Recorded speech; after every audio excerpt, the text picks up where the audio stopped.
Hello बच्चों, चलिए प्रश्न को पढ़ते हैं।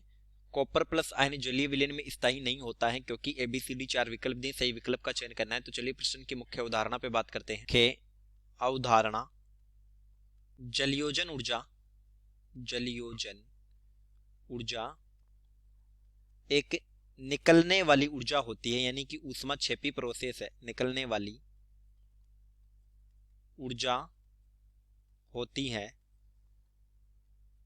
अतः इसका अधिक मान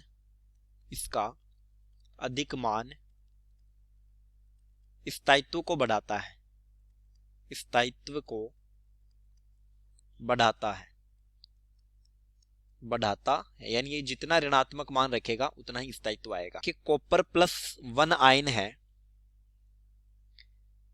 ये अस्थायी होता है। अस्थायी कारण यही है कि इसका जलयोजन ऊर्जा का मान जो होता है कम होता है। जलयोजन ऊर्जा कम, यानी निकलने वाली ऊर्जा कम हो गई तो फिर स्थायित्व कम होगा। तो विषमानुपातन प्रक्रिया द्वारा ये अधिक स्थायी कॉपर +2 और कॉपर 0 में चला जाता है। Copper +2 plus copper 0।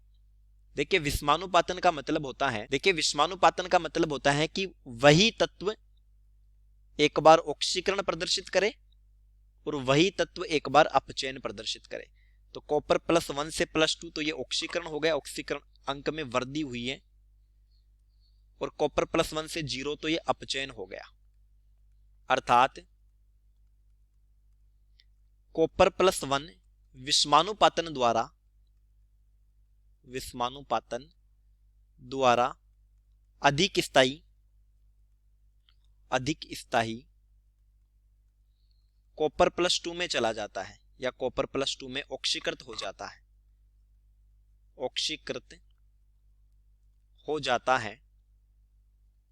जाता है।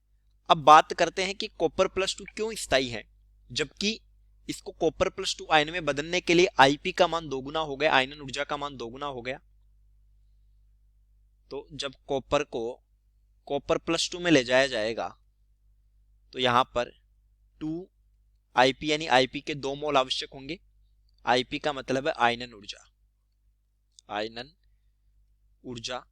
लेकिन इस कॉपर +2 को जब जल के अणु घेरेंगे, यानी इसका जलयोजन होगा, तो जो ऊर्जा निकलेगी ΔRH हाइड्रेशन ऊर्जा, जलयोजन ऊर्जा, इसका मान अधिक होगा। अधिक जलयोजन के कारण या अधिक जलयोजन ऊर्जा के कारण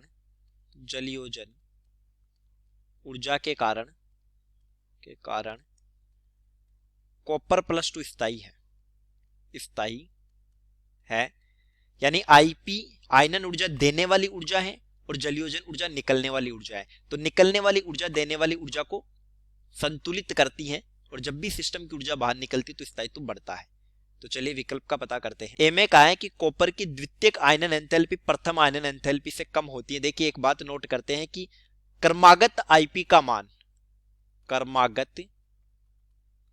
Ip का मान बढ़ेगा, यानी कॉपर +1 से कॉपर +2 में ले जाने के लिए अब Ip ज्यादा चाहिए, आयनन ऊर्जा ज्यादा चाहिए, क्योंकि आकार छोटा हो जाता है।